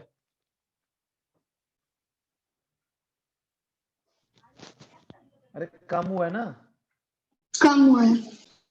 तो लेवल फॉल करना चाहिए। लॉजिक है, भारी चीज ने अपने आप को बैलेंस कर रखा था, भारी चीज अगर बैलेंस कर रखी है पानी ने तो काफी ज्यादा पानी लगेगा, समझ पा रहे हो। और जब डूब गया तो वॉल्यूम बराबर पानी लगेगा, तो लेवल फॉल करना चाहिए। मैथ से देख लेते हैं, ठीक है ना। Let m equal to mass of stones, rho s is equal to density of stones, rho water is equal to density of water and definitely ये है, डेफिनेटली है। Initially buoyant force on the stones equals weight on the stones. बार बार कह रहा हूं, boat के माध्यम से, बोट डूबने नहीं दे रही, ठीक है ना, खुद से पत्थर नहीं डिस्प्लेस कर सकते, बोट को दबाकर डिस्प्लेस करवा रही है। तो ये क्या आएगा, m into g is equal to weight of stones, weight of stones sorry buoyant force on the stones कितनी आएगी, volume displaced into rho water into g. तो वॉल्यूम डिस्प्लेस कितना आ रहा है, m बाय रो वाटर। ठीक, finally जब आपने पत्थर लेक में डाल दिए तो वॉल्यूम डिस्प्लेस कितना आएगा, equal to volume of stones. वो क्या होगा, mass upon density of stones.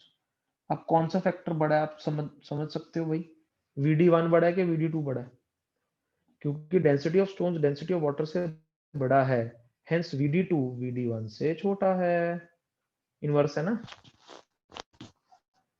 Therefore level falls. इसको हजम करने में आज पूरा दिन लगेगा, कल का पूरा दिन लगे, चाहे पूरी जिंदगी लग जाए, पर इसको हजम कर लेना, बहुत इंपॉर्टेंट है। हजम नहीं हो रहा, मैथ्स दिखा दी मैंने आपको, पर हजम करना है आपको, ये आना चाहिए आपको, लॉजिक क्लियर है, बोलो यार। यस तो ठीक है ना, जिनको मुझे पता है 10-15% लोग होंगे जिनको शायद अभी भी समझ नहीं आया होगा, don't worry, go through the video once again, listen to what I am saying 3-4 times, keep that thing going through your brain for a very long time, आएगा, स्ट्राइक करेगा।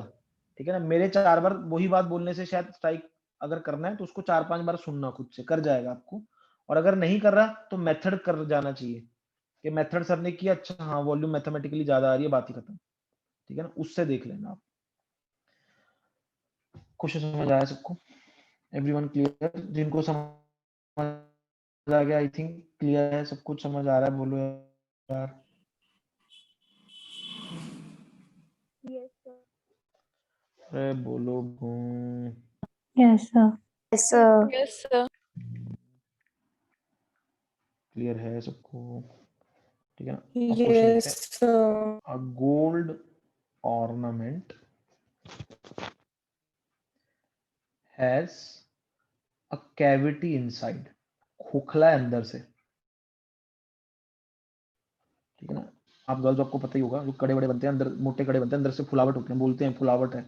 A gold ornament has a cavity inside, ठीक है ना। It is observed that the ornament floats in water with complete immersion if density of gold is 19 times density of water. Find the percentage volume of cavity inside. कितना खोखला माल बेचा है, gold तो डूब जाना चाहिए, गोल्ड खुद से तो बहुत भारी है, बट अगर गोल्ड में आप खाली जगह छोड़ दोगे, जैसे शिप बनती है, शिप क्या होता है, अंदर से खोखली होती है, बाहर स्टील होता है, स्टील तो तैरता नहीं पानी में, बट स्टील को अगर खोखला कर दोगे अंदर से, तो आप समझ सकते हो ना, उसका वॉल्यूम बहुत ज्यादा बढ़ जाएगा, बाइंड फोर्स बहुत लार्ज आएगी, ठीक है ना, तो स्टील के वेट को सह जाएगी। Are you getting my point. हमने जब किया था तब तो ये बातें नहीं करी, हमने प्योर चीज ली थी, हमने डेंसिटी क्या मानी थी, कांस्टेंट मानी थी ना, सिंगल डेंसिटी मानी थी। बट अगर आप बीच में खोखला कर दोगे तो ऑब्वियसली फ्लोट कर सकता है, करता भी है, कश्ती फ्लोट करती है, क्योंकि बीच में से खोखली होती है। Are you getting my point.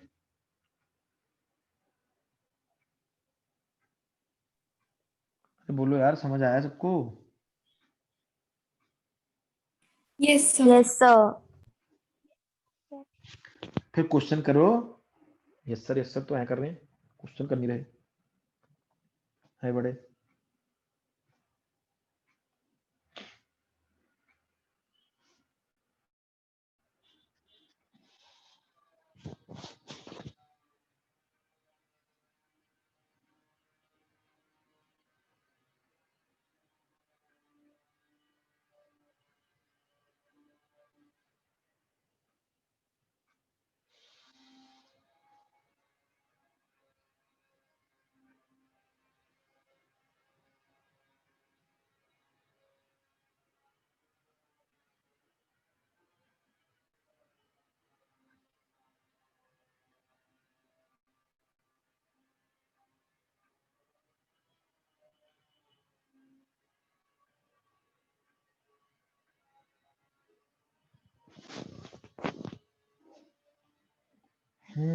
Can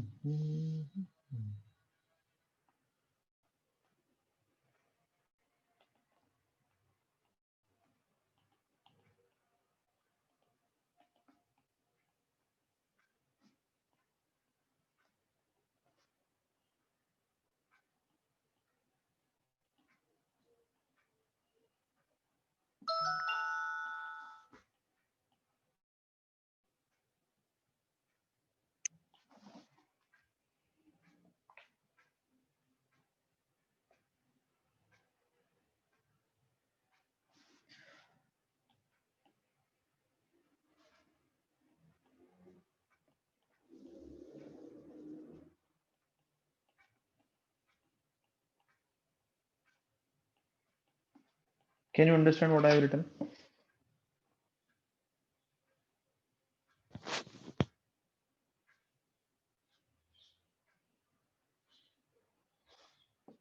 Everyone, can you understand what I have written?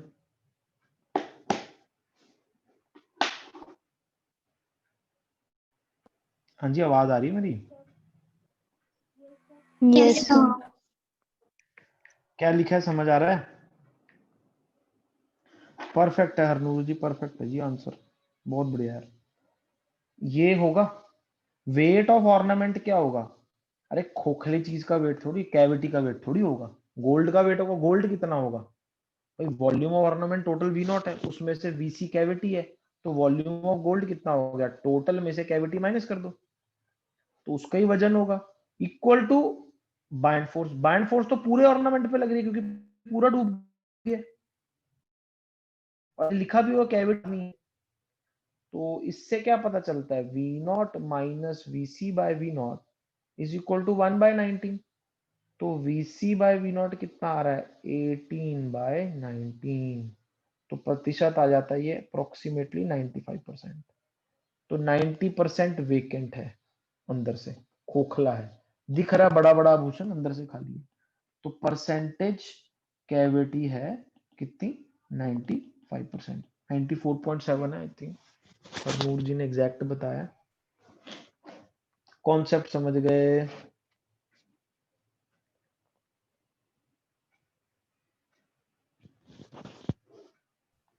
आप लोग कुछ नहीं बोल रहे, मैं मान लो समझ आ ही गया होगा। ठीक, moving on, let's go to the next part. अरे समझ आ गया ये। तो इस तरह से हम आभूषण में कितना गड़बड़ है कितनी नहीं है बता सकते हैं। क्या ये बात समझ आई? Yes, sir. Yes, sir. अब एक सवाल समझना, बड़ा ही प्यारा सवाल है। एक कोई बॉडी फ्लोट कर रही है, ठीक है, वुड का पीस है और वाटर में तैर रहा है, ठीक है, ये है डेंसिटी ऑफ वाटर। अब मैंने क्या करा, एक if oil density of oil is less than density of water is poured over the water surface, ठीक है ना, ये हाइट मान लीजिए h थी। what happens to h? h क्या है? Height of would inside water. Question समझ के पढ़ना भाई। एक लकड़ी का पीस तैर रहा था पानी में, पानी के अंदर जो उसकी लेंथ थी वो h थी। अब हमने पानी के ऊपर थोड़ा सा तेल डाल दिया, और वो तेल आपको पता है ऊपर ही रहेगा क्योंकि उसकी डेंसिटी पानी से कम है। Now what will the wood come out? Will the wood stay there or will the wood go more inside? This you have to understand. Question समझ आ गया? करना भली ना आया, क्वेश्चन समझ आ गया क्या कह रहा हूं मैं? बुजुर्गों, क्वेश्चन समझ आया कि नहीं? Yes, sir. Yes, sir. तो तुम लोग पता नहीं क्या खा के बैठे हो, बोल ही ऐसे ही चल रहा है तुम्हारा। आपकी मैथ्स की क्लास कितने बजे है? 5 o'clock. 5 o'clock. ठीक, कोई बात नहीं, मैं आपको 4:30 छोड़ दूंगा, चिंता मत करो। I will leave you with enough जान टू अटेंड नेक्स्ट क्लास।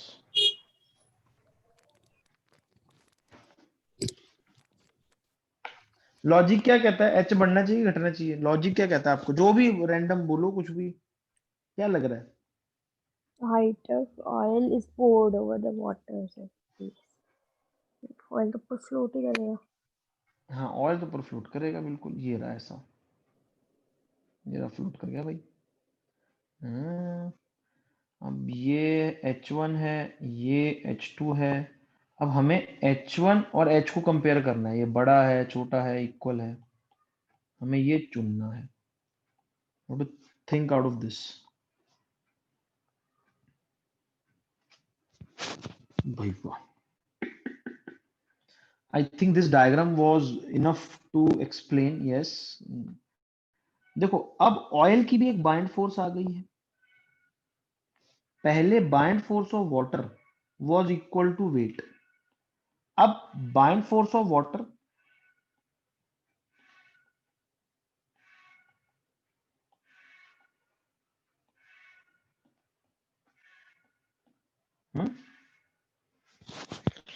अब ये जो बाइंड फोर्स है, थोड़ी सी पानी का, थोड़ा सा ऑयल भी बाइंड फोर्स लगा देगा, तो थोड़ा सा वजन ऑयल ने सपोर्ट कर दिया, तो पानी पे जो वेट संभालने की जो रिस्पॉन्सिबिलिटी थी वो कम हो गई, तो पानी में कम डूबेगा क्योंकि थोड़ा सा ऑयल में डूबा हुआ है, तो बाइंड फोर्स ऑफ वाटर क्या हो जाएगी? कम हो जाएगी। हेंस H1 रिड्यूस हो जाएगा। क्या ये बात समझ आई? Yes. अरे लॉजिक समझ आया सबको? लॉजिक से ही हो गया ना ये, क्योंकि अब एक नई बाइंड फोर्स आ गई है, तो वाटर पे जो कंट्रीब्यूशन है वो कम हो जाएगी, तो वाटर में कंट्रीब्यूशन कम होगी, तो वाटर का डिस्प्लेस वॉल्यूम कम हो जाएगा, तो यस, H विल रिड्यूस।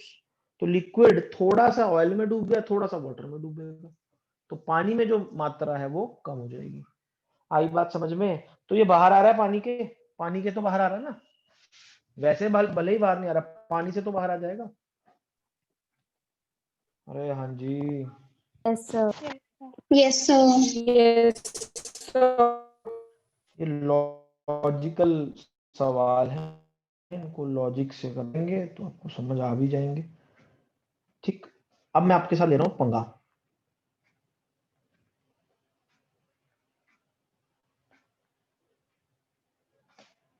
और इससे हम बहुत इंपॉर्टेंट अंडरस्टैंडिंग लेकर जाएंगे, और एडवांस्ड में ये क्वेश्चन आया था उस साल, सब्जेक्टिव क्वेश्चन आया था, बहुत सारे बच्चों ने बहुत ज्यादा गलत कर दिया था।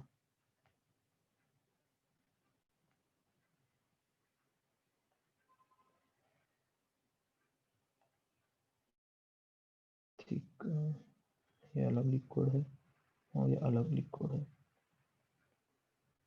ठीक, ऐसा है। This is liquid A, this is liquid B। Advance का डेटा उठा लेते हैं क्वेश्चन में। ठीक, ये हाइट में बोल देता हूँ H2 और ये हाइट है H1। This area is A, बाहर का प्रेशर P0, इसकी डेंसिटी रो A, इसकी डेंसिटी रो B। अच्छा, इसको H2 इसको H1 कर देते हैं, कंफ्यूजन ना हो, 1 2 1 2। ठीक है।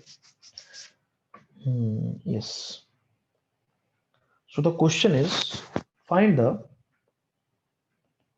force exerted by liquid A on the cylinder।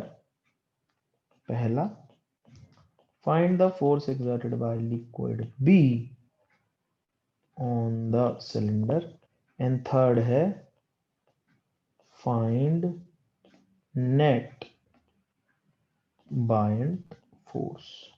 Very very important question, कर लोगे तो बहुत मजा आएगा मेरे को।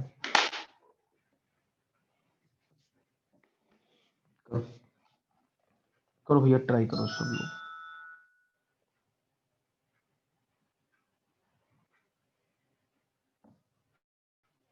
Last question of the day.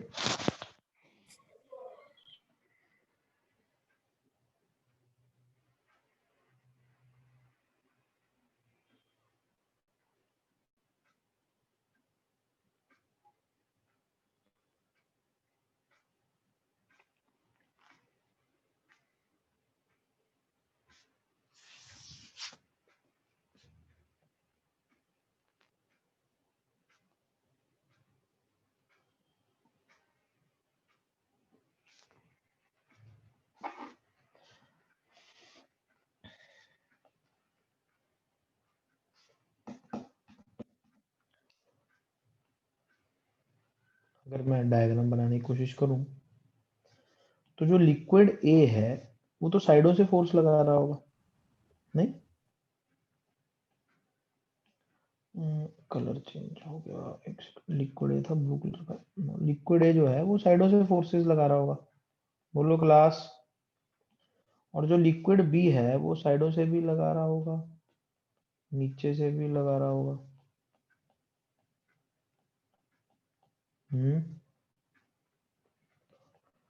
तो लिक्विड ए की जो नेट फोर्स है वो तो 0 आ रही है, और लिक्विड बी की जो नेट फोर्स है वो क्या आएगी, यहाँ का प्रेशर इनटू एरिया। तो यहाँ का प्रेशर होगा P naught plus ρ1g(h1) plus ρ2g(h2). हाँ जी, तो वो होगी P इंटू ए, क्या आ जाएगा, P naught plus ρ1gh plus ρ2gh2 into ए।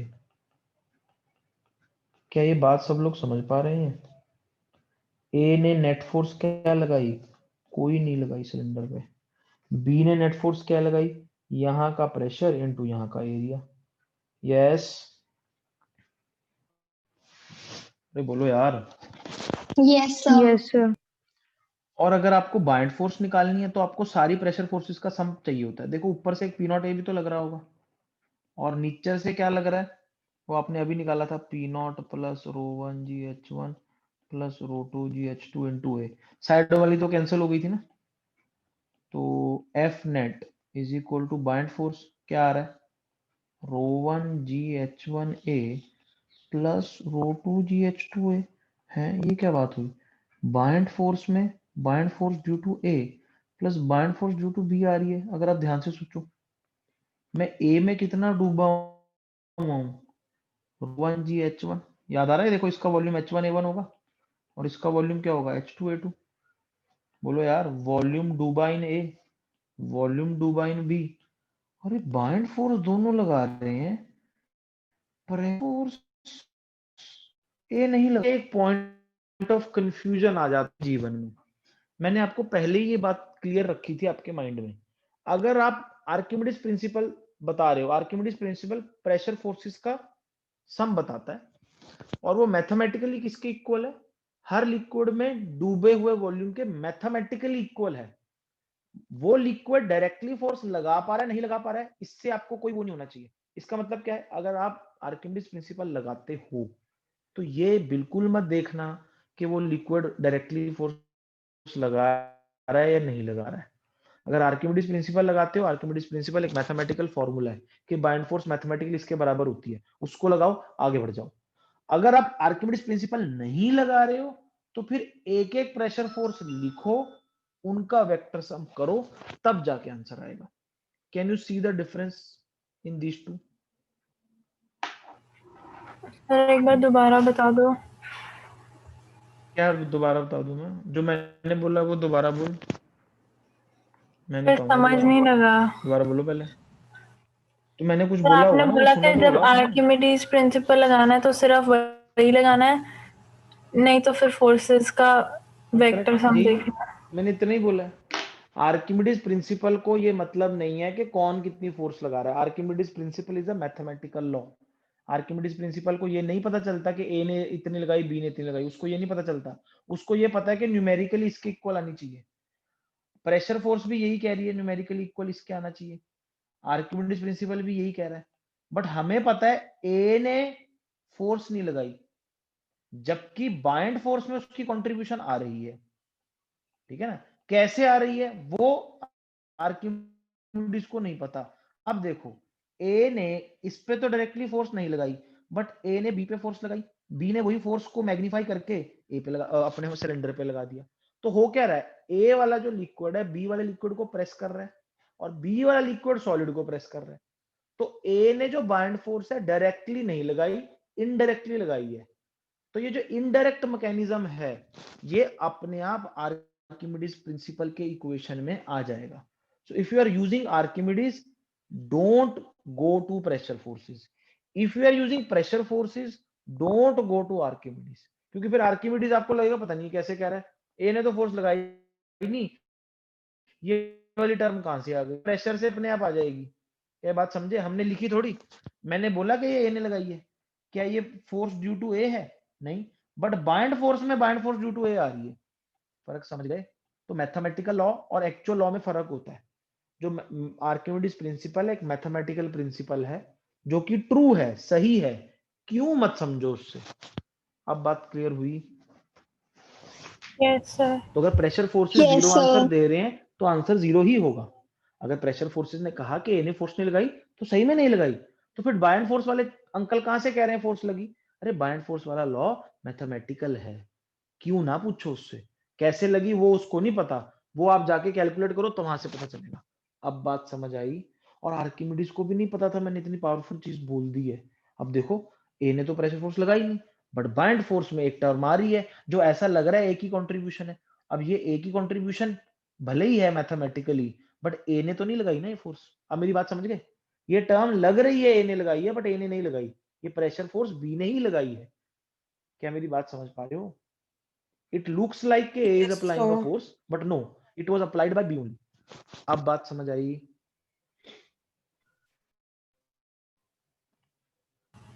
अरे क्लियर है? कहां यस समझ आई? सर। ये देखो ना, ये फोर्स कौन लगा रहा है? ये फोर्स बाय बी है। मैथमेटिकली लग रहा है कि bind force of A bind force of B हो रहा है। This is mathematical. Clear everyone? This is very very important to understand. ये बाइंड फोर्स में बहुत लफड़ा है, क्योंकि बाइंड फोर्स वाले अंकल को पता था नहीं। अब नहाता हुआ नंगा आदमी क्या ही लॉ बनाएगा, ऐसे ही लॉ बना दिया उसने। आई बात समझ में क्लास को? Yes, sir. Yes, sir. आ गया भाई समझ? अब आ गया समझ पुत्र? हाँ जी, जिन्होंने पूछा था अब समझ आ गया जी? Yes sir.